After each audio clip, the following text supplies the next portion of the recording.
Pressure का निकाल दो। प्रेशर का फॉर्मूला होता है force upon area. Force upon area किया था, यहां तक दिमाग सबका लग गया, क्योंकि इतना हमने बता ही दिया तो दिमाग क्या लगाया इसमें तुमने, है ना। फिर आसान था, तो एम बराबर एम ए कर, फोर्स बराबर एम ए कर लेते, एम ए अपॉन एरिया कर लेते, आगे बढ़ जाते, एम का एम लिख लेते। एक्सेलरेशन क्या निकाला था, एल टी माइनस टू निकाला था, एल टी माइनस टू आया था, यही तो था। ठीक, नीचे आ जाते हैं, एरिया क्या होता है, एल स्क्वायर होता है, यानी कि एल की पावर टू। अभी निकाल के बता दो, अब तो इतना कर दिया, अब तो बता दो। हाँ, M L minus one T minus two, यही आएगा। दोनों मास है तो नीचे एम आ जाएगा, नीचे एम आ गया, एम की पावर कितनी आ गई, टू आ गई। ये क्या है, आर स्क्वायर, आर क्या होता है, लेंथ होती है, तो एल की पावर टू आ गई। अब फिर क्या आया आपका, एफ आया, एफ का मतलब फोर्स है, फोर्स अभी निकाल चुके हो, और अगर वो नहीं निकाल रहा तो फिर से निकाल लो। फोर्स का मतलब होता है एम इंटू ए, तो फिर एम लिख लो, इंटू ए का मतलब क्या है, एल टी माइनस टू। अब आ गए सारी चीजें, अब जोड़ घटा कर लो। ये एम दो है, नीचे ऊपर एक एक है, तो ये हट गया, तो ऊपर सिर्फ बचा एम माइनस वन, क्योंकि एम ऊपर जाएगा ना, एम माइनस वन आया। फिर एक एल ये है, दो एल ये है, यानी कितना हो गया, और टी एक ही है तो टी माइनस टू। क्या था इसमें बताओ मुझे, किसका आ चुका था पहले,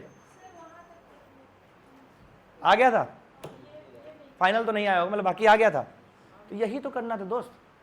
चलो एक काम अच्छा आसान दे देता हूं, प्रेशर का निकाल दो। प्रेशर का फॉर्मूला होता है force upon area. Force upon area किया था, यहां तक दिमाग सबका लग गया, क्योंकि इतना हमने बता ही दिया तो दिमाग क्या लगाया इसमें तुमने, है ना। फिर आसान था, तो एम बराबर एम ए कर, फोर्स बराबर एम ए कर लेते, एम ए अपॉन एरिया कर लेते, आगे बढ़ जाते, एम का एम लिख लेते। एक्सेलरेशन क्या निकाला था, एल टी माइनस टू निकाला था, एल टी माइनस टू आया था, यही तो था। ठीक, नीचे आ जाते हैं, एरिया क्या होता है, एल स्क्वायर होता है, यानी कि एल की पावर टू। अभी निकाल के बता दो, अब तो इतना कर दिया, अब तो बता दो। हाँ, M L minus one T minus two, यही आएगा। कितनों का आ गया था, और बाकी पता नहीं क्यों बैठे हुए थे, क्योंकि आप कोशिश भी नहीं कर रहे ना, दिक्कत इस बात की है। पहले लड़ाई करो, बाद में हार मानो, समझ रहे हो। चलो एक काम करो, काइनेटिक एनर्जी का निकाल के दिखाओ, काइनेटिक एनर्जी का निकाल के दिखाओ, हाफ एम वी स्क्वायर, इसकी डायमेंशन निकाल के दिखाओ। हमको इधर से आंसर चाहिए, इधर सन्नाटे में लोग बैठे हुए हैं, शाबाश शाबाश, मतलब आ गया, मेजोरिटी वाले लोगों का आ गया, ठीक है, मेजोरिटी ऑफ द पीपल का आ गया, ठीक है। अभी कोई दिक्कत है, आया नहीं आया, कहाँ दिक्कत है अब बताओ। सारे तो मैं ही बना रहा हूं, बैठी हो तुम तब से एकदम सन्नाटे में, पीछे आ गया सबसे लास्ट, क्यों, फिर वही बात आती है, हाफ एम वी स्क्वायर है, कांस्टेंट है तो कांस्टेंट की तो कोई वैल्यू रहती नहीं है, तो हटा दो, पहले हटा दो। एम बराबर क्या हो जाता है, कैपिटल एम, वी स्क्वायर का मतलब क्या हुआ, L T minus one upon, यही तो हुआ, तो ये हो जाएगा M L two T minus two. इसमें क्या कठिन था, दिक्कत ये थी बस आपने ट्राई नहीं किया, कोशिश नहीं की, कहाँ नहीं समझ में आया बताओ। चलो एक बार एक काम करो, तुम निकाल के दिखाओ मुझे वर्क का, वर्क डन का, वर्क डन, वर्क डन क्या होता है, फॉर्मूला, वर्क का फॉर्मूला क्या होता है, फोर्स इंटू डिस्प्लेसमेंट है, एफ एस एफ डी, निकालो वर्क डन, निकालो, ट्राई करो। वर्क डन बराबर होता है F into D, F into D. करोगे तुम ही, मैं तो यहां पर बस टाइम पास करने आया हूं।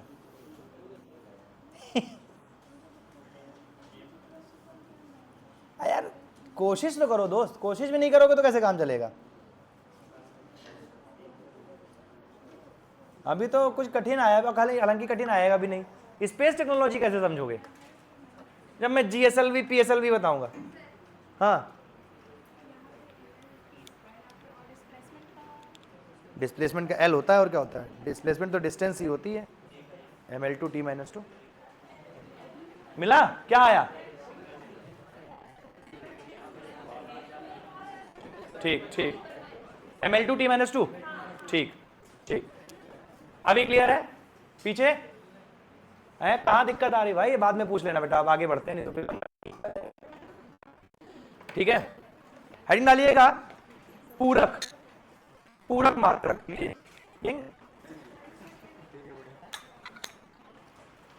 डेकोरम बहुत जरूरी होता है, पता है,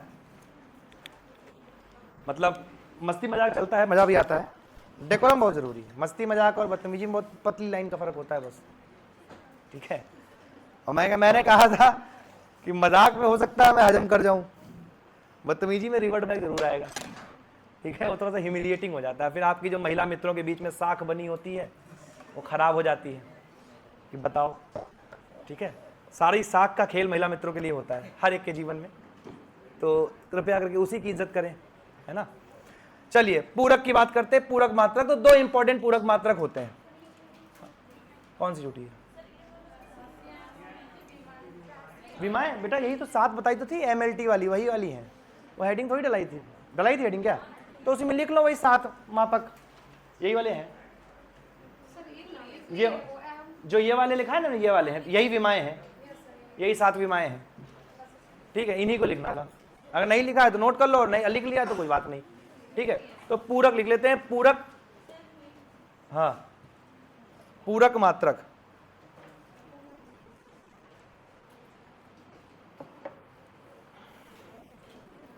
देखो यहां पर 2 पूरक मात्रक आते हैं। अब हम जानते हैं कि हमारे यहां पर क्या होता है कि 2D फिगर में प्लेन आती है, प्लेन फिगर में सर्किल होता है। अब क्योंकि सर्किल होता है तो उसमें भी कोई एंगल तो बनेगा ही। जनरली सर्किल में कितने डिग्री का एंगल बनता है? 360 डिग्री का। लेकिन हमें कोई स्पेसिफिक कोई छोटा सा एंगल निकालना हो तो कैसे निकालेंगे, ये भी हमें पता होना चाहिए। तो यहां पर आपका कॉन्सेप्ट आता है रेडियन का। यहां पर एक थीटा एंगल हो जाता है, इसको निकालने के लिए हमारे पास तरीका होता है, एक तो हमारी होती है आर्क लेंथ, जो भी आर्क लेंथ है, उसके बाद हमारा यहां पर हो जाता है रेडियस। और जब हम DA/R कर देते हैं, सिंपल सा आर्क लेंथ को डिवाइड कर देते हैं, जो भी रेडियस होता है, तो हमारा थीटा एंगल आ जाता है। यानी कि जो ये एंगल है वो कितना हो जाएगा, तो थीटा बराबर हो जाएगा DA/R, ये हमारा हो जाता है रेडियन। इसी तरीके से जब हम किसी गोलार्ध में या गोले में, यानी कि सॉलिड स्फीयर में एंगल निकालने की कोशिश करते हैं, तो वहां पर सॉलिड एंगल आता है, क्योंकि वहां पर फिर आपका इस तरीके का 2D फिगर थोड़ी होती है, फिर आपकी कुछ इस तरीके की फिगर होती है, ठीक है। यहां पर कुछ इस तरीके की फिगर होती है जिसमें ये एंगल पूरा सॉलिड एंगल होता है। अब इस सॉलिड एंगल को कैसे निकालेंगे, तो वहां पर सॉलिड एंगल को निकालने का तरीका होता है कि DA cos थीटा अपन R² कर देते हैं, ठीक है। वहां पे cos थीटा इमर्ज हो जाता है, इसको बोलते हैं स्टेरेडियन। लेकिन ये जब आप लोग फिजिक्स के लिए प्रॉपर तरीके से आप 11th class 12th class NEET और JEE की तैयारी करते हो तब काम आता है, एग्जाम में नहीं आता है, ठीक है। तो आप जान लो, एक एक लाइन लिख लो इसमें, बाकी इसमें कुछ खास सोचने समझने की जरूरत नहीं है। फॉर्मूला लिखोगे, चलो लिख लो यार। तो यहां पर लिख लो, एक स्टेरेडियन बराबर हो जाएगा DA cos theta upon R², ठीक है, ऐसे लिख लो। एक स्टेरेडियन बराबर DA cos theta upon R²। ये जीवन में नहीं काम आएगा तुम्हारे, नहीं लिख लो, अब लिख लियो तो लिख लो। स्टेरेडियन ठोस एंगल का माप होता है। जैसे कि आप जैसे मान लेते हैं बोतल है, अब ये बोतल पूरी ठोस भरी होती, ठीक है। तो यहां से जब हम कोई आर्क काटते, छोटी सी आर्क, तो उसमें एक ठोस एंगल कॉर्नर पे बनता जाके, तो उस ठोस एंगल की कितनी जानकारी होगी, वो कितना एंगल होगा उसके बारे में जानकारी स्टेरेडियन देता है, ठीक है। क्योंकि जनरली जो हम एंगल की बात करते हैं वो 2D फिगर्स में होता है, जो एंगल की बात करते हैं वो पेपर पर 2D फिगर्स में होता है। अब 2D फिगर में जो है एंगल आसानी से निकल आता है, लेकिन अगर ये एक आपका ऐसा फिगर है तो इसमें आपका ठोस एंगल होगा, तो वो ठोस एंगल कितना होगा इसके बारे में जानकारी के लिए स्टेरेडियन का प्रयोग करते हैं, ठीक है। तो ये आपका वहां पर काम आता है, इसीलिए इनको पूरक बोलते हैं, ठीक है। हाँ, अब आते हैं यहां पर सदिश एवं अदिश राशियां, सदिश राशियां एवं अदिश राशियां हैं, कहोगे सदिश एवं अदिश राशियां। तो सदिश राशियां कौन सी होती हैं भाई साहब? देखो यहां पर अक्सर हम लोग एक चीज देखते हैं कि हमारे पास डिस्टेंस होता है, डिस्प्लेसमेंट होता है, वेलोसिटी होती है, स्पीड होता है, फॉर्मूला दोनों का सेम है, सेम तरीके से निकाली जा रही, फिर भी हम इनको फिर अलग अलग तरीके से प्रयोग क्यों करते हैं, इनकी डिफिनीशन अलग अलग क्यों रखते हैं? भाई डिस्टेंस और डिस्प्लेसमेंट में क्या फर्क आ जाता है? तो यहां पर फर्क आता है डायरेक्शन का, ठीक है, यहां पर फर्क आता है डायरेक्शन का। एक को बोलते हैं स्केलर क्वांटिटी जिसको बोलते हैं आपका अदिश राशि, एक को बोलते हैं वेक्टर क्वांटिटी जिसको बोलते हैं सदिश राशि। यहां पर होता क्या है कि ये बेसिकली सिर्फ मूवमेंट की जानकारी नहीं देते, ये भी बताते हैं कि किस दिशा में मूवमेंट हो रहा है, किस तरफ को मूवमेंट हो रहा है। और जब भी किसी चीज के साथ दिशा ऐड हो जाती है तो वहां पर हम उसको वेक्टर क्वांटिटी या सदिश राशि बोलते हैं। जैसे कि यहां पर एक्सेलरेशन की बात करें तो एक्सेलरेशन में हमने स्पीड माइनस स्पीड नहीं किया था, s1 माइनस s2 नहीं किया था, v माइनस u किया था। और v माइनस u क्यों किया था? क्योंकि यहां पर एक्सेलरेशन जो है एक वेक्टर क्वांटिटी है, वेलोसिटी, और u भी एक वेक्टर क्वांटिटी होता है। अब फर्क कैसे पता चलेगा? तो फर्क यहां पर पता चलता है इनके डायरेक्शन के मूवमेंट में, कि डायरेक्शन किस तरफ मूव कर रही है। उदाहरण के लिए जैसे हम स्पीड की बात करते हैं तो स्पीड में आता है डिस्टेंस अपॉन टाइम, ठीक है, यानी कि कितना स्थान आपने चला है उसके ऊपर उसको समय से विभाजित कर दोगे आपका आ जाएगा। लेकिन जब डिस्प्लेसमेंट की बात करते हैं तो उसको बोलते हैं विस्थापन। ठीक, मान लेते हैं ये पोडियम 10 मीटर का है, अब मैं इस पोडियम से यहां से चला और यहां से चल के वापस पूरा पार करके फिर यहां खड़ा हो गया, तो डिस्टेंस हमने कवर की, मान लेते 10 मीटर का, तो टोटल डिस्टेंस कवर की 15 मीटर। लेकिन डिस्प्लेसमेंट मेरा केवल 5 मीटर का हुआ, डिस्प्लेसमेंट मेरा केवल और केवल 5 मीटर का हुआ। क्यों? क्योंकि एक्चुअल मूवमेंट मैंने पॉइंट ए से पॉइंट सी ही किया है, वो ए बी वाला सी वाला नहीं किया यहां पर। जैसे कि अगर मान लेते एक व्यक्ति ए पॉइंट से चला, एक व्यक्ति ए पॉइंट से चला और ए से चलते चलते बी पर आया और बी से वापस आके सी पर आ गया, तो डिस्प्लेसमेंट जो है उसने केवल ए टू सी ही की, लेकिन जो डिस्टेंस थी उसने ए प्लस बी प्लस सी की कर ली। ये आपका फर्क होता है डिस्टेंस और डिस्प्लेसमेंट। समझ रहे हैं क्या चीज? सदिश राशि में कौन सा आएगा? तो डिस्प्लेसमेंट आएगा, यानी कि विस्थापन आएगा, जो वास्तव में ये बताता है कि हमारा विस्थापन कितना हुआ है। डिस्प्लेसमेंट ये है, डिस्टेंस पूरी आ जाएगी, क्योंकि डिस्टेंस को इस बात से मतलब नहीं कि किस दिशा में चला, उसको मतलब होता है कि चला, लेकिन डिस्प्लेसमेंट को इस बात से मतलब होता है कि किस दिशा में चला, उससे वास्तविकता में कोई बदलाव आया या नहीं आया। यही होता है सदिश राशि और अदिश राशि के बीच में फर्क। सदिश राशि और अदिश राशि के बीच में फर्क दिखाने के लिए हम उस राशि के ऊपर ऐसे करके एरो बना देते हैं, और जिसके ऊपर एरो बना होता है उसको सदिश राशि बोल देते हैं, जिनके ऊपर एरो नहीं बना होता उनको अदिश राशि बोलते हैं। जैसे कि अगर मैं सिर्फ ये लिखूं तो ये क्या है? डिस्टेंस है, अदिश राशि है। लेकिन जैसे ही मैं ये लगा दूंगा अब ये हो जाएगा डिस्प्लेसमेंट, यानी कि विस्थापन, और ये अब सदिश राशि। Is it clear? मजा नहीं आया तो अब नाचेंगे थोड़ी यहाँ पे हम हैं बेटा। टिकट पर मुजरे का पैसा टिकट थोड़ी खरीदा है कि मैं यहाँ पे मुजरा करूंगा आके ना आपको मजे दिलाऊंगा। कॉन्सेप्ट ना आए मैं उसकी गारंटी ले सकता हूँ। अब मजा नहीं आ रहा उसके लिए तो बेटा मेरे पास अब कोई सोल्यूशन नहीं है। मैं हर्ष गुजराल भी नहीं हूँ कि चुटकुले मार के खुद ही हंस लूँ, ठीक है, जितना मैं कर सकता हूँ उतना कर सकता हूँ, है ना। तो अब इसके लिए आप बाहर शिकायत करो कि क्लास में मजा नहीं आ रहा, शायद वो कुछ मुझे हिंट दें तो मैं उस हिसाब से कर दूंगा। आज कर देना जाके, ठीक है। चलो लिखते हैं बल। क्या होता है फोर्स?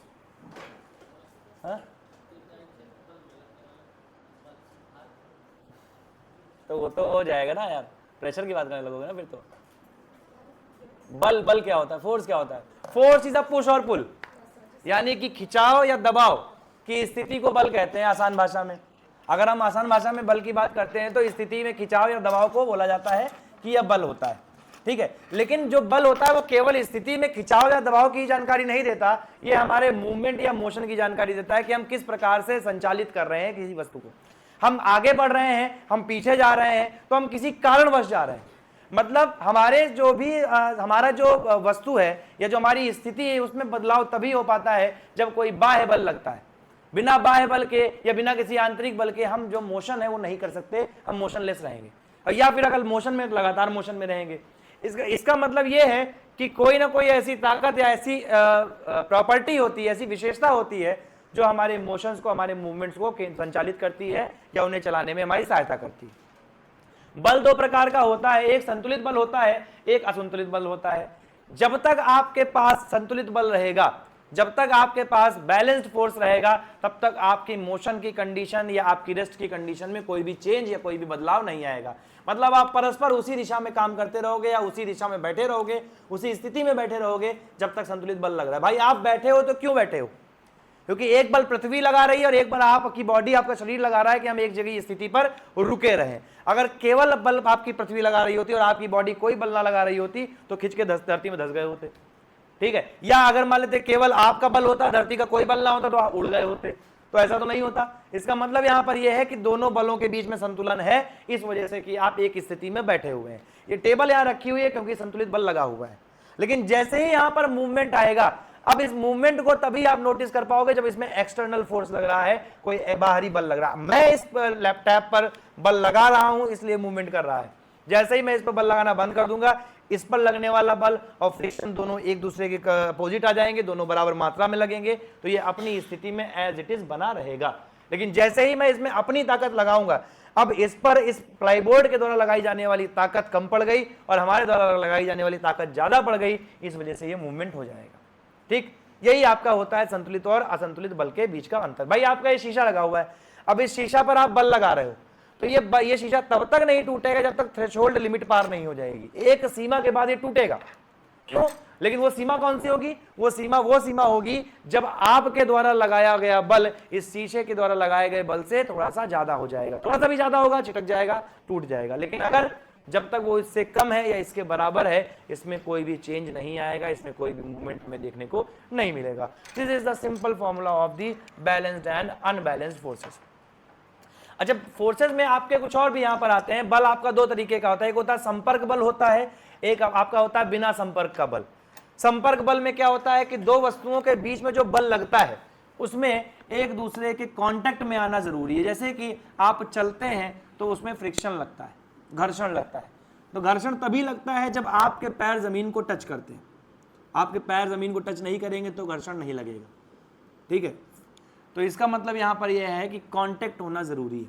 टेंशन, ठीक है, टेंशनल फोर्स जो होता है यानी कि तनाव वाला जो बल होता है, तो जब खिंचाव होता है, आप खींचोगे किसी वस्तु को तब जाके वहां पर टेंशनल फोर्स लगेगा, खिंचाव वाला बल लगेगा, वरना कोई वहां पर खिंचाव बल नहीं लगेगा। ये सिंपल से यहां पर चीज होती है, इनको बोलते हैं संपर्क बल। लेकिन कुछ ऐसे बल होते हैं जो आपके संपर्क रहित होते हैं, जैसे कि दो लोगों के बीच में चिड़, ठीक है।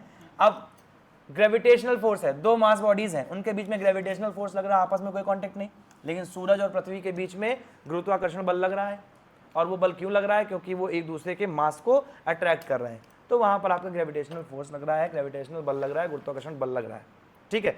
इसी तरीके से आप देखो, अच्छा आपने कभी ऐसा फील भी किया होगा, ऐसे क्या होता है कि मतलब सामने वाले आदमी ने आपको कुछ बिगाड़ा नहीं है, लेकिन फिर भी आपके मन में उसके लिए अजीब सी वो हो जाती है, यार इसको मत लाओ, बाकी सब ठीक है, हो जाता है। जाते जाते तुम लोगों के अंदर, मेरे लिए भी हो जाएगी एक दो के अंदर, ठीक है। तो वो क्यों हो जाता है? क्योंकि हमारा कोई कांटेक्ट नहीं है, लेकिन फिर भी क्योंकि जो वाइब्रेशन है वो मैच नहीं कर पा रही, जो फोर्स है वो एक दूसरे के साथ एडजस्ट नहीं कर पा रहा, तो वहां पर वो नेगेटिव थॉट से इस तरह की चीजें होती हैं। तो ये आपके गैर संपर्क या कह सकते हैं संपर्क रहित बल होते हैं, जो बड़े लेवल पर लगते हैं, फिनोमिनन बेसिकली काम करते हैं, बड़े लेवल पर फिनोमिना काम करते हैं, ठीक है। आसान भाषा में बोले तो आपका घर्षण बल सेंट्रीपिटल फोर्स हो गया, सेंट्रीफ्यूगल फोर्स हो गया। अब जैसे सेंट्रीफ्यूगल फोर्स, आप साइकिल चला रहे हो, आपकी साइकिल हल्की सी लेट गई, लेकिन वो साइकिल आपकी गिरती नहीं है, तो कोई हाथ लगा के रोक रहा है क्या उसको? नहीं, लेकिन वो क्योंकि वहां पर मूव कर रही, तो एंगुलर मोमेंटम की वजह से वहां पर क्या होता है, थोड़ा सा बल लगा होता है, तो आपकी साइकिल गिरती नहीं है, भले ही आप उसको कितना लेटा के फिर से खड़ी कर लो, ठीक है। लेकिन अगर ऐसे आप खड़े हो और फिर साइकिल गिरा के देखो, रोक नहीं पाओगे जब तक आप अपने हाथ से ताकत नहीं लगाओगे, है ना, होता है नहीं होता। तो ये इसीलिए होता है क्योंकि वहां पर एक ऐसा नॉन कॉन्टैक्ट फोर्स लग रहा होता है, संपर्क रहित बल लग रहा होता है। तो ये बल की थोड़ी सी डिफिनीशन होती है, उसके छोटे छोटे टाइप्स होते हैं, ठीक है। तो इनको एक एक करके हम लिखेंगे, फिर आगे देखते हैं क्या हो सकता है, ठीक है। फिर मैं जो है थोड़ा सा घुंघरू बांध के नाचता हूँ, शायद मजा आए। कौन था वैसे जिसको मजा नहीं आ रहा था? बताओ तो यार, हम जान नहीं पाए यार, हैं? हाँ, आजकल जल्दी उम्र में बच्चों को तैयारी करानी शुरू कर देनी चाहिए, लेट हो गया तुम लोग यार। बल लगते हैं तो कुल बल शून्य हो जाता है, कुल बल शून्य हो जाता है। इतना शांत ना हो, मेरी कोई दुश्मनी नहीं है, तो टेंशन मत लो, फ्री माइंड रहो, ठीक है। बुरा बुरा नहीं लगा, लेकिन देख लिया करो, बाकी ठीक है।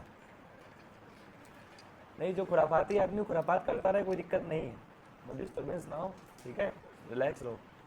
इतना शांत ना बैठ जाओ कि लगने लगे यार ये मुंह बना के बैठा हुआ है, कल से आएगा ही नहीं। इंतजार कर रहा होगा, रुक जाओ बस क्लास खत्म होने दो, कल से नहीं दिखूंगा। ऐसा ना करो, कोई दिक्कत नहीं। तो कुल आए अब यार, जब तक तुम झेल पाओ हमको क्या है, तुम ना झेल पा रहे हो अभी चले जाए, हमें क्या है? और बिल्कुल ना झेल पा रहे हो तो बाहर बता दो यार, पता नहीं किसको बुला लाए हो, भगाओ इसको, दूसरा लेके आओ। मजा नहीं आ रहा है।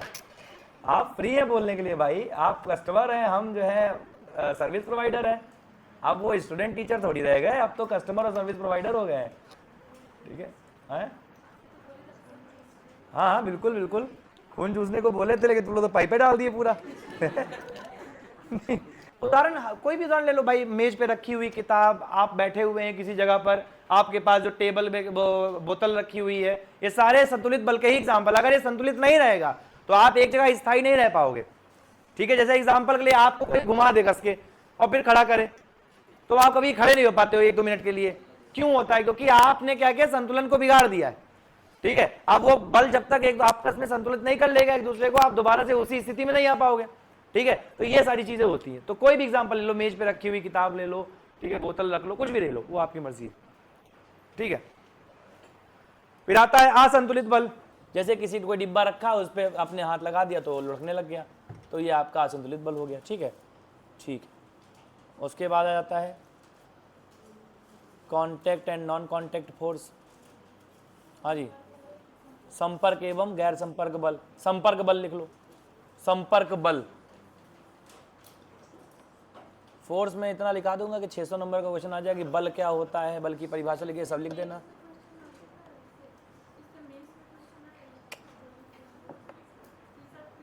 ये लिखा क्यों? पीटी में भी नहीं आएगा, क्यों परेशान हो? पीटी में भी नहीं आएगा ये। ठीक है, हाँ, ये बस ऐसा है कि आपको पता होना चाहिए बस।